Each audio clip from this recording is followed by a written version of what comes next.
Everything begins in the modern world, where a seemingly ordinary university student named Kay lives. She's intelligent, observant, and a bit reserved.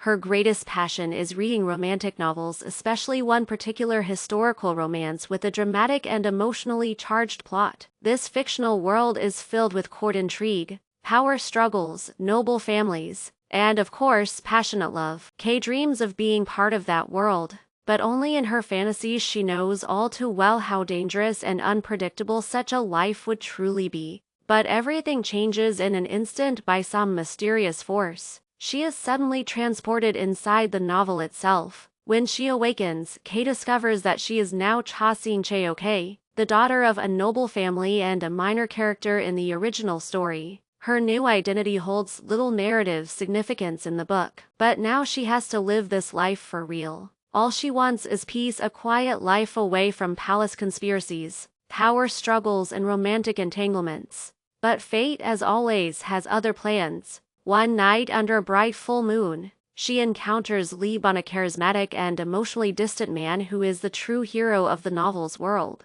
He is a royal prince, the ideal male lead in every reader's eyes, handsome, cold, intelligent, and a skilled warrior. But beneath his stoic exterior lies deep emotional pain, childhood trauma, political manipulation, and unbearable loneliness. In an unexpected conversation, he opens up to Cha Seong Cheok, revealing emotions he's never shared with anyone before.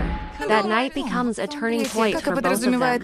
They spend it together, swept away by sincerity and mutual attraction. However, in the original story, Lee Bon was supposed to fall in love with Jo Yoon-nae, the main heroine. Known for her kindness, strength, and noble heart, she was meant to heal him. Cha Seong Cheok knows this and does everything she can to avoid interfering with the correct path of the narrative. She tries to bring the Dest and lovers together, but the more she pushes them toward each other, the more drawn Lee Bon becomes to her. Every attempt to restore the original storyline only strengthens the bond between them. Soon she realizes her presence is changing everything and no one is following the script anymore.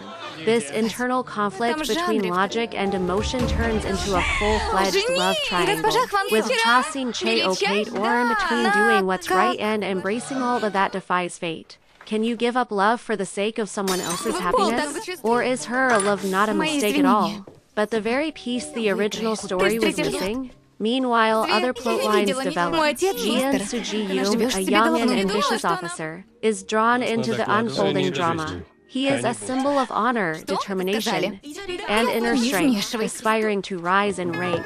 He becomes entangled in political machinations that threaten both his career and personal life. He notices Cha Seong Cheok's quiet strength and starts to develop feelings for her, further complicating her already fragile situation.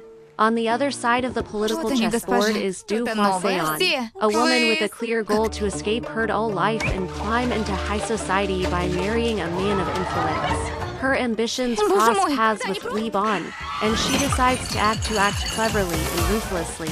She's not a villain, but rather a desperate, smart, and calculating woman fighting for her chance in a world where women are often treated like pawns. As Cha Seong Cheok struggles with her feelings and searches for a way out, she begins to change. She is no longer the timid student afraid of meddling with someone else's story. She learns to make decisions, take responsibility, and be honest with herself and others. Her choices will shape not just her own fate, but the destinies of everyone around her. Maybe love doesn't have to follow a script. Maybe her kiss, her first night with the male lead, wasn't a mistake, but the beginning of a new story, one no author ever wrote. I Stole the Male Lead's First Night is more than just a